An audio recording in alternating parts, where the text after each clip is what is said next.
Hello, Anna. Thank you for joining me on the World Vegan Travel podcast. Hello, thank you very much for the invite. It's so great to be here. It's so great to talk about travel again after all the COVID restrictions. It's amazing.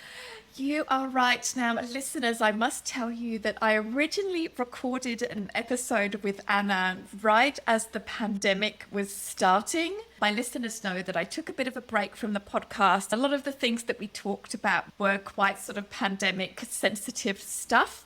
Anna very kindly agreed to come back on the podcast and to discuss Singapore, our topic again. So thank you, Anna. Thank you so much for doing this again. I think so many things have changed that also it will be far more useful for anyone who would like to visit Singapore to hear about Singapore in 2022.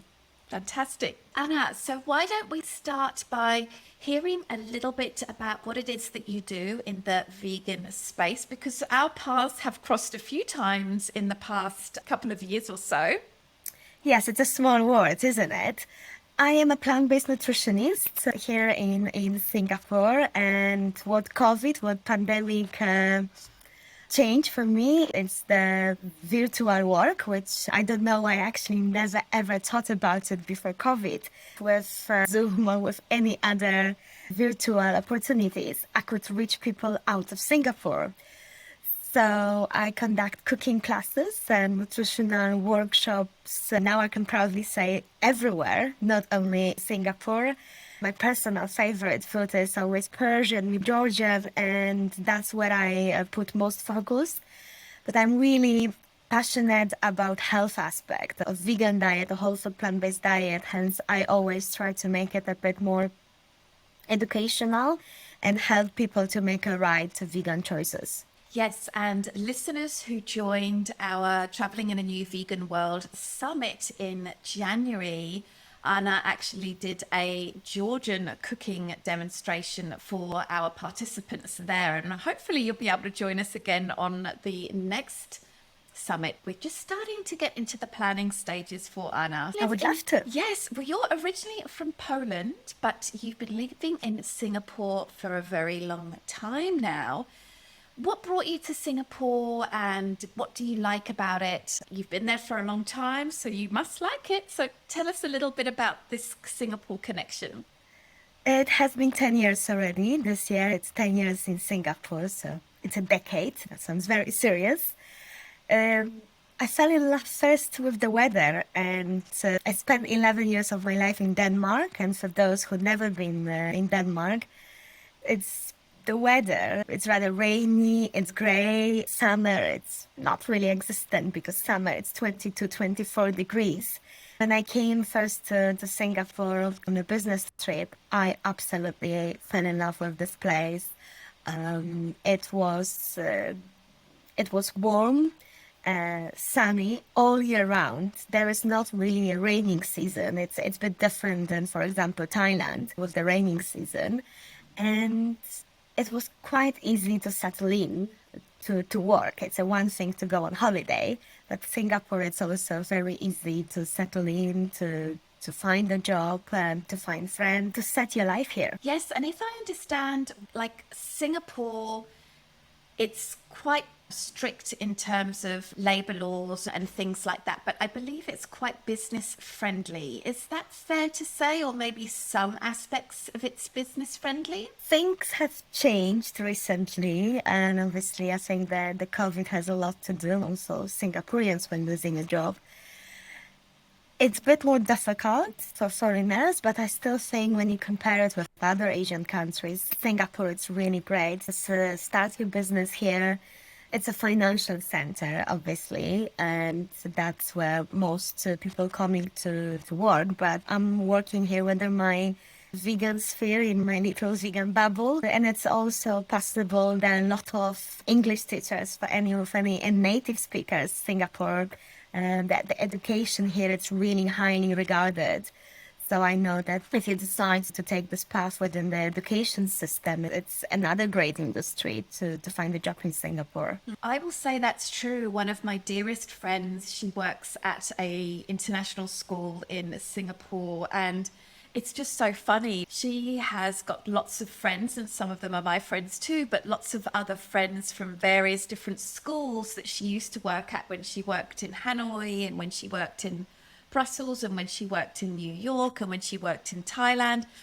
She has about 20 of those friends now living in Singapore, working at different schools. So, yes, there are lots of educational opportunities, but we're not so much talking about moving to Singapore and living in Singapore today. We're really talking about like Singapore as a holiday destination, maybe if for a business trip, a short business trip, because most tourists don't usually choose to spend 2 weeks in Singapore unless maybe they're there for work or they are visiting friends or family members. Most people go there for a couple of days as a transit stop. Is that fair to say? Yes, that's true. Singapore is very popular stopover destination on the way to Australia, New Zealand, to China. Now maybe not so much to China as not many people traveling to China, but also to Hong Kong. A lot of airlines, Qantas, for example, I know they used to offer a free 48-hour stopover on the way to Australia. The same Singapore Airlines, if you flew with them, it was absolutely complimentary 48 hours stopover. You had to book your own hotel, but you didn't pay any extra for staying here. That was the way Singapore tried to attract tourists. Most tourists spending here only a few days after they fly onwards, or obviously people from Malaysia coming just for a few days. Because you have to remember Malaysia and Singapore are connected just with a 1 kilometer bridge. So it's really like a 10 minutes drive.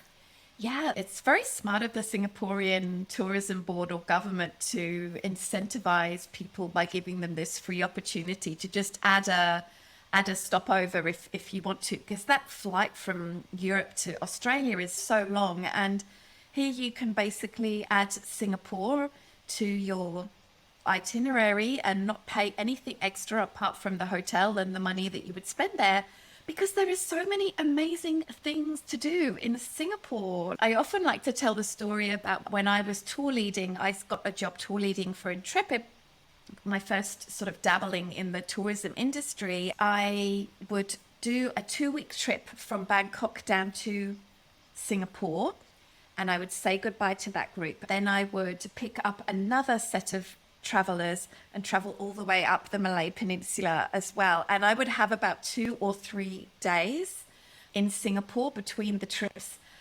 And I loved it so much. I cannot tell you.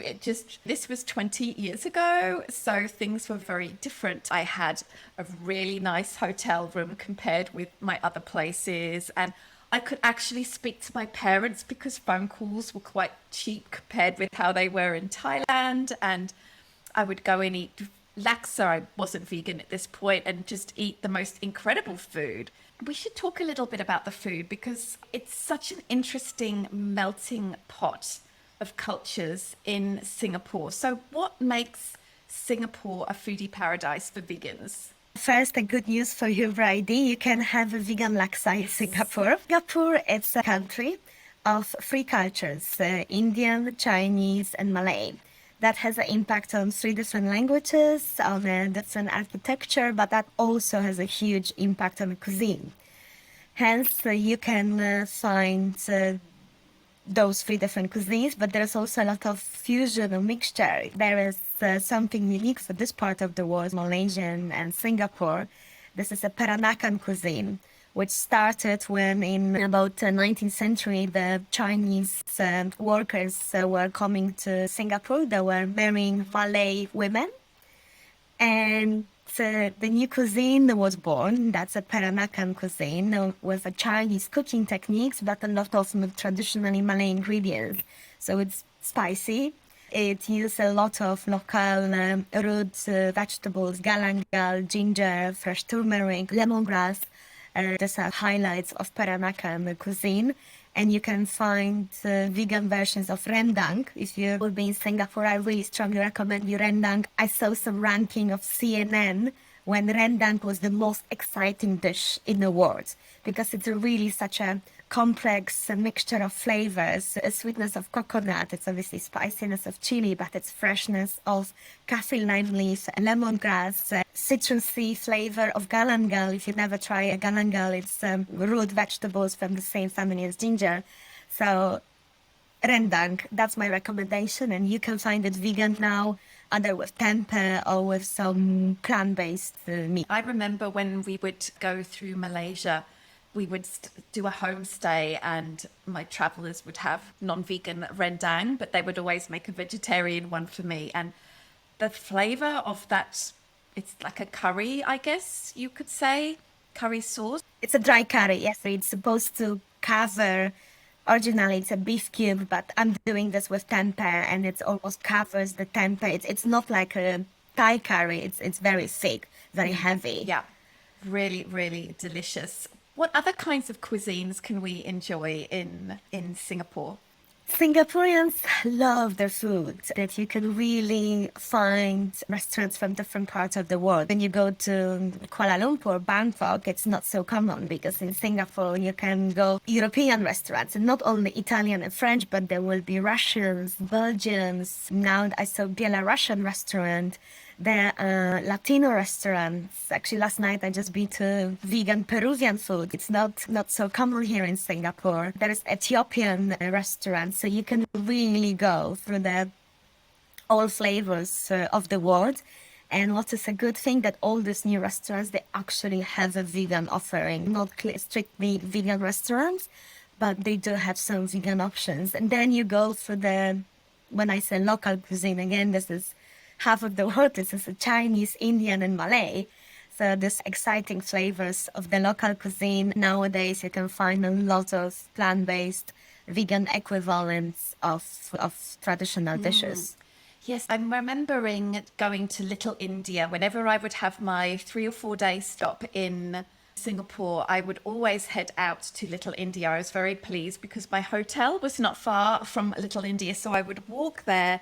And eating out in Singapore can be very expensive, but it was not expensive at all in Little India.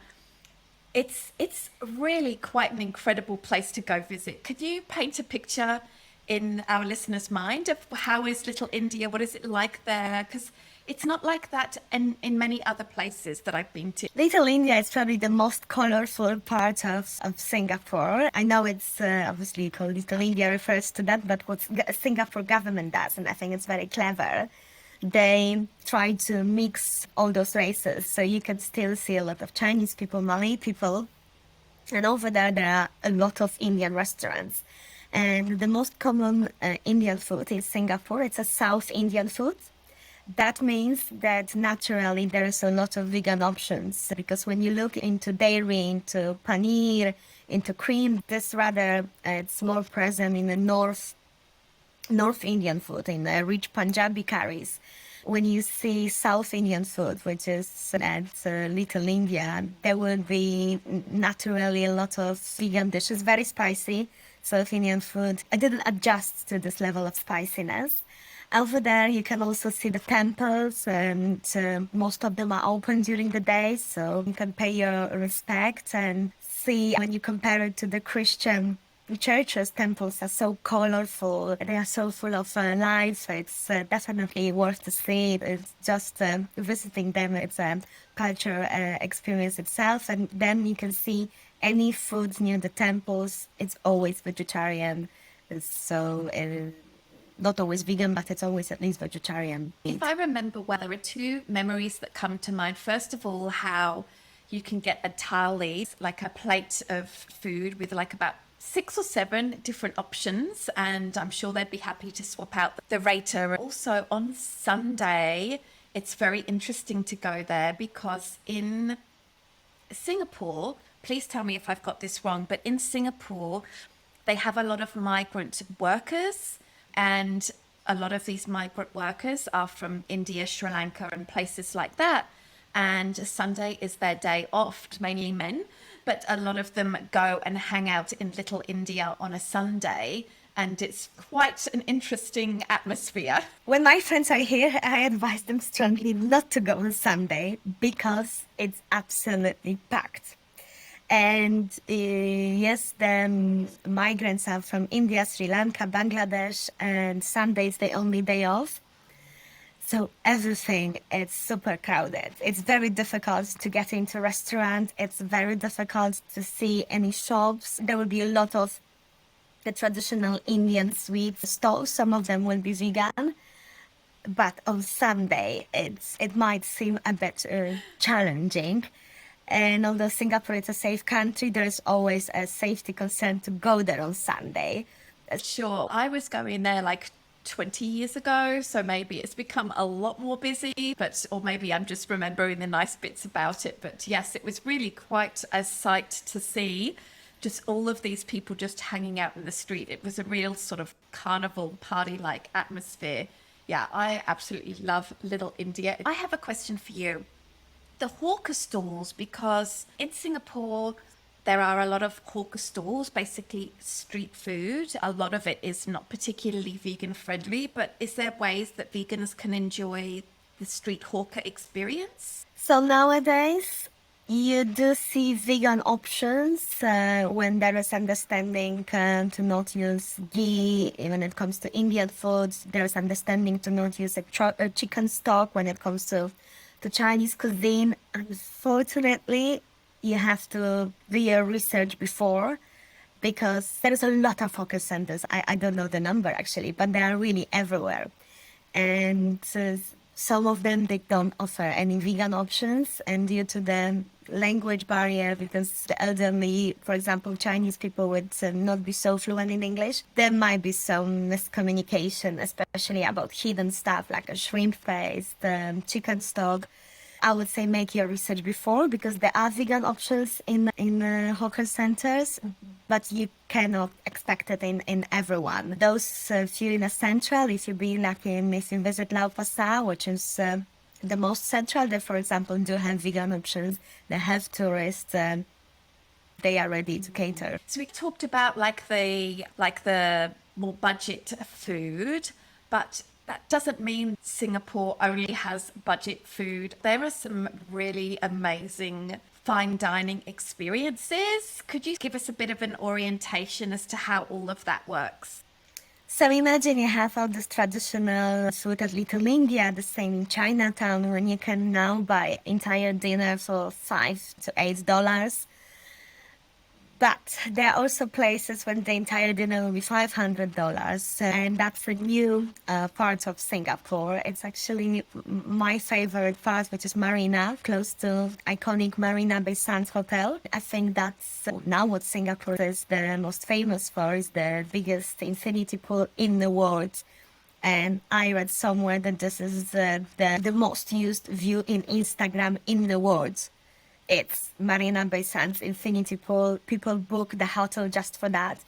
And over there, you can go through fine dining options, starting from Italian, through Gordon Ramsay restaurants, through fine dining Chinese, India. That's Marina Bay Sands, when you could spend probably just 3 days eating in a different places without leaving the hotel. If you want to try a bit of the fine dining, it's still the same area, and you can find a lot of new Indian, especially. I can see more and more Indian restaurants with more fusion Indian. It's maybe not traditional one, but fine dining Indian, when the Indian cuisine is, it's not just the curry and rice, but they're trying to implement some of the French techniques, maybe, when the presentation looks a bit different than your traditional Indian food. That's worth to see it. For example, yantra, which is, they call themselves contemporary Indian, but it's really a fusion Indian using quinoa, avocado, ingredients which are not maybe so common for traditional Indian cooking. And there are a lot of international chains, Marco Pure White, which here will have the also vegan tasting menu. So you can eat for $5 and $500. I've been lucky enough to stay at the Marina Bay Sands Hotel for 1 or 2 nights a few years ago. And for listeners who don't know what we're referring to, it's this very famous hotel and shopping mall, because in Asia, shopping malls can actually be very fancy and have a lot of fancy brands and names and restaurants in them, which seems strange to North Americans because malls are not necessarily so fancy. But the Marina Bay Sands is basically three huge towers that's built on this huge area of reclaimed land. It looks like a boat stuck on top, and then of course that top of that boat, so to speak, is where this infinity pool is, and the mall inside and the area around it, particularly Gardens by the Bay, is just, I would say that's a must see. Yes, I absolutely agree with you. If you want to see the Singapore view now on the top of Marina Bay Sands, I think twice a week, there are yoga classes conducted by Virgin Active. Anyone can pay for one session. I go there at least once a month, and I take some friends because once you start, there is a yoga at 7 a.m. So you can see the sunrise. It's breathtaking. It's absolutely amazing view. I think that might be the best yoga you can ever have on the top of Marina Bay Sands. So I strongly recommend it, not only for people staying in the hotel, anyone can sign Well, up. maybe that's something we can talk about now. What are some must-sees in Singapore if people are there for a couple of days, 2-3 days, they're doing a little stopover? We've talked about Marina Bay Mall and the area around that. Maybe Gardens by the Bay would definitely be one too. That would be on my list. What do you think? Yes, definitely. That's a walking distance from Marina Bay Sands with two conservatories, Flower Dome and Cloud Forest. Flower Dome is the largest greenhouse in the world. When they try to replicate a Mediterranean climate, which is dry, they have plants, flowers, which are native for Europe, especially the Mediterranean region. Very often, if you go to Flower Dome, I think every quarter they change some of the part of exhibition. Sometimes I saw there was like a Dutch season when it was thousands of tulips everywhere. There was the Italian season and Christmas, the Christmas display. It's almost like a Disney fairy tale. It's always very impressive. Yes, definitely Gardens by the Bay. I prefer them in the evening than daytime.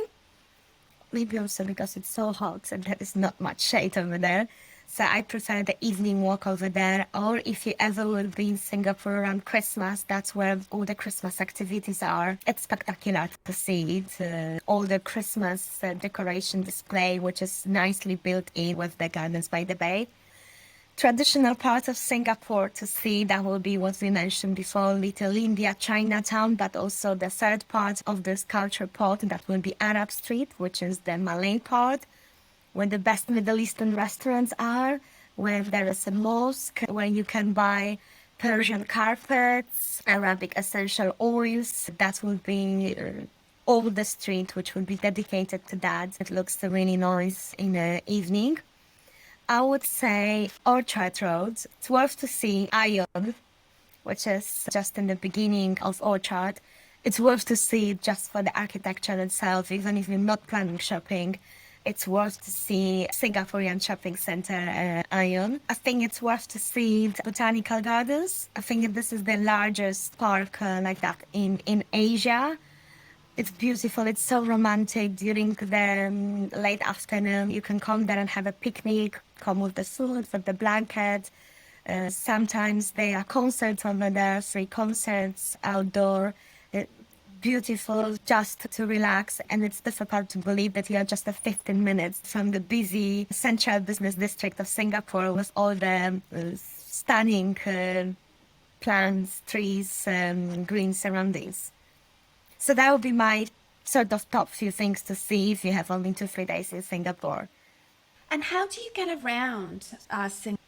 So Singaporeans are very proud of the MRT, which will be there underground, and it is very efficient. It's so efficient. I mean, I'm here 10 years, and I think it happened 3 times it broke. It reached the news. It's the major news if public transport stops, because it really does not happen. So it's very affordable. It's very clean. They're running every 2 to 4 minutes. That would be the easiest way. A lot of places you can walk. I mean, I love to walk, like I mentioned, even walk from Marina Bay Sands to Gardens by the Bay. You can easily walk from Little India to Arab Street. Singapore is not very big. It's actually just 10 minutes walk which I think that might be awesome. Yeah, I always used to like to walk around Singapore, even in the middle of the day. Like, it's really close to the equator, but it's not as hot as Thailand, in my opinion. It really doesn't have such extremes of temp. Correct me if I'm wrong, you're looking at about 30 degrees Celsius pretty much every single day. But, you know, Bangkok, you can be looking at between 34 to 30, 40 degrees around. But you want to do your exercise probably outside early morning and the early evening. But yeah, it's not as hot as, you know, Kuala Lumpur or Kuala Lumpur, I think the traffic, I think Kuala Lumpur traffic plays a big difference. In Singapore, government regulates ownership of the car. So before you buy a car, you need to buy sort of permission from government to possess the car, which you get every 10 years. So there is far less cars on the streets than would be in Kuala Lumpur. And I'm sure that translates to the temperature. It's not so hot. Absolutely. Okay. Do you have other recommendations? Certain cuisines are not native for this part of the world, but if you ever will be in Singapore, my favorite restaurant, I love Persian food and I conduct Persian cooking classes. So it's always great for me to visit one of my favorite restaurants where I got married. My wedding was there. Shabastan, that's the Persian restaurant with a dedicated vegan menu. If you will ever want to try the local cuisine maybe was a bit of the Western twist. There is Violet Un, which is the Peranakan. Again, was a quite extensive vegan menu. When the tempeh, I would say it's a star of the entire selection. And there is quite impressive Chinese restaurants because Chinese food here, there's mostly a street food. Or there will be maybe dumplings, but there is Empress, when you can find again dedicated vegan menu, and it's inside Asian Civilization Museum, so you can combine your visit in a restaurant with visiting in a museum, and it's a modern take on the Chinese food. Very, very interesting. I'm really pleased that you brought up the Asian Civilizations Museum because that's one of my favorite museums in the world. It's very well done. As museums go, it's up there as, in my opinion, one of the best. And it really talks about the Asian civilizations and the growth of Singapore. I mean, Singapore has a absolutely fascinating history from, you know, the British came and you know, it went so rapidly from a place, you know, it wasn't particularly clean. There was a lot of pollution to one of these small countries in the world. And you can learn about all of that there. You can learn about the Khmer civilizations. I would say it's probably the best museums in the whole of Asia for like an overall breadth of this amazing. And it's in a beautiful building in a really cool... Singaporeans are very proud of the heritage and they are very proud what Singapore achieved. It's a 57 years of Singaporean independence, and I know that 57 years doesn't sound as much, but that means that a lot of Singaporeans, they actually seen those changes.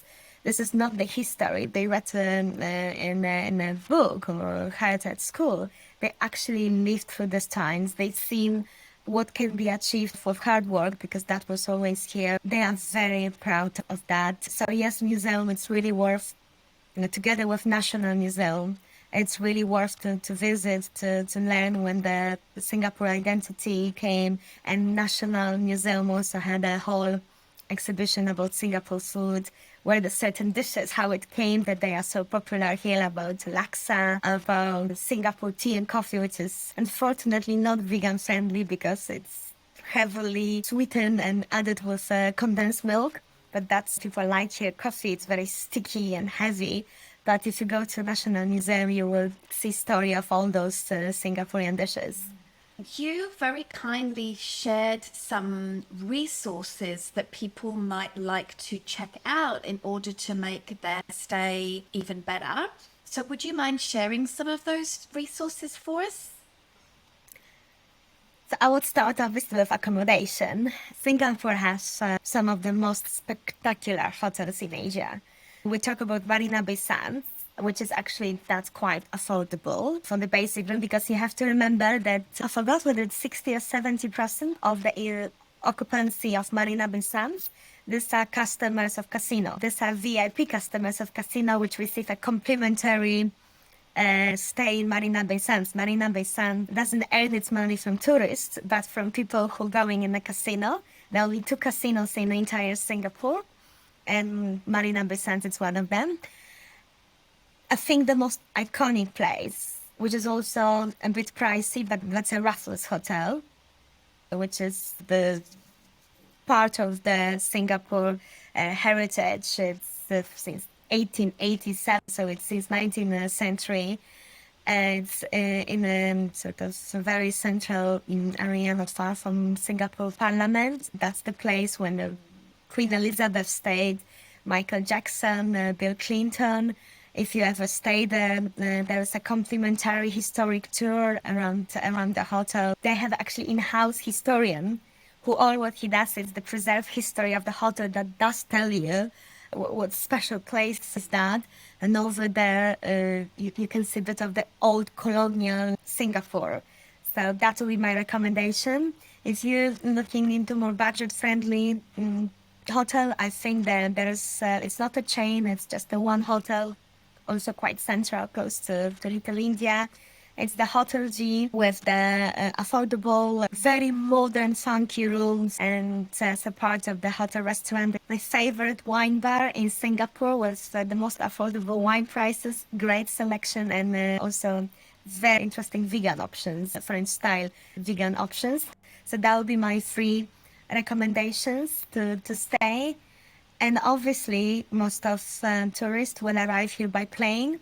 And I know it might sound silly, but visit the entire airport, because for being Singapore, everything has to be the most spectacular. Changi Airport, that's the main and the only airport, sort of commercial airport in Singapore.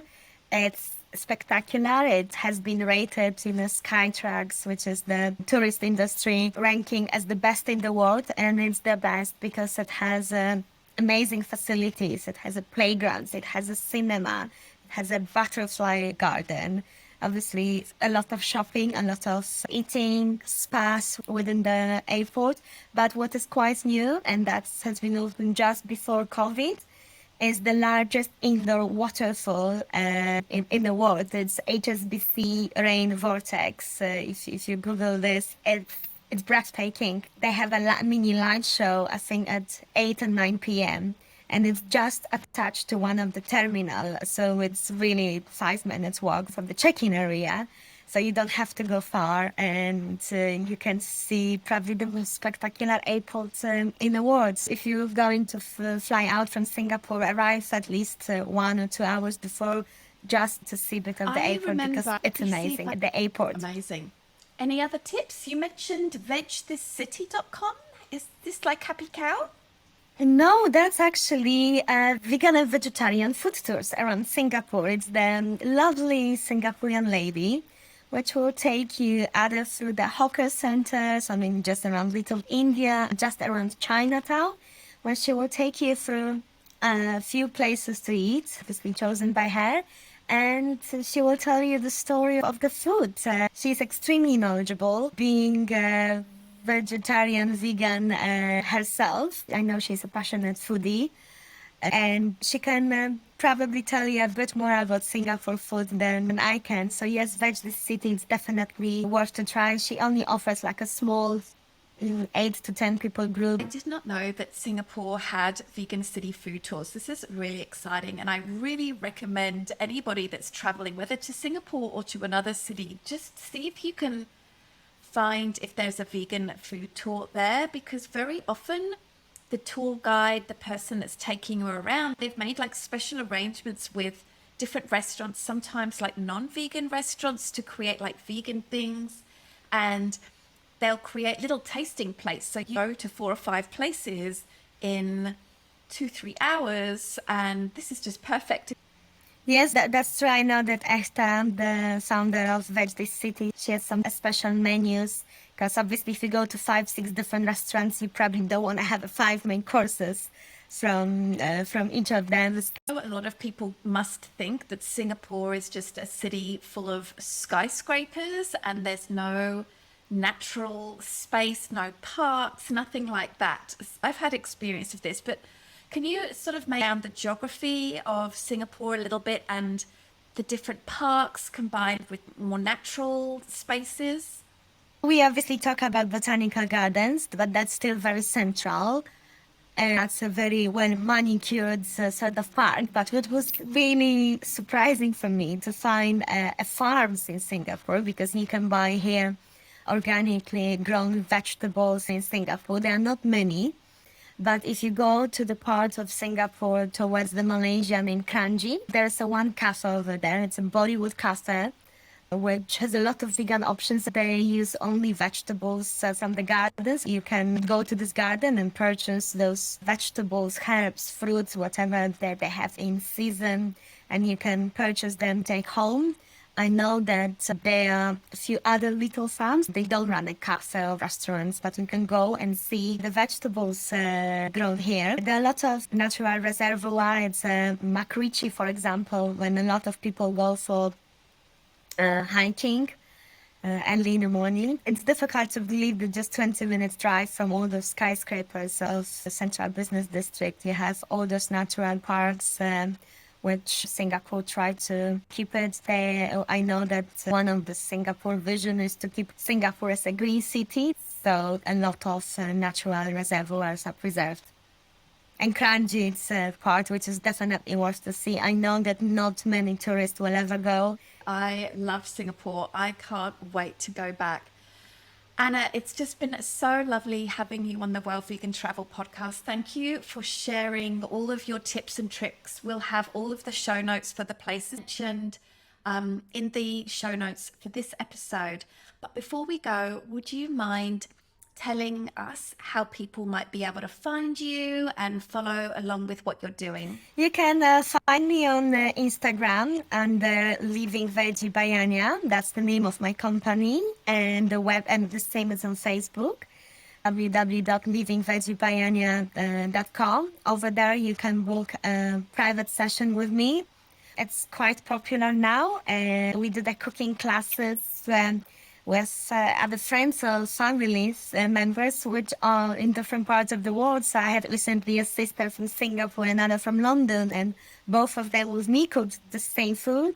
And after cooking, I removed myself pictures. So both of them, although separated by 1,000 kilometers, they actually share the same meal. So that unites people, with someone which you cannot be so close, but you can share exactly the same dish. Amazing. Fantastic. And you're going to be saying goodbye to Singapore in just a few weeks after living here for a long time. So I want to wish you all the best for your next move. And thank you again for taking part in the World Vegan Travel podcast. Thank you very much for the invite. I'm moving to Portugal. If any of you are trying to travel or live there, reach out to me. I would always love to catch up. So thank you very much.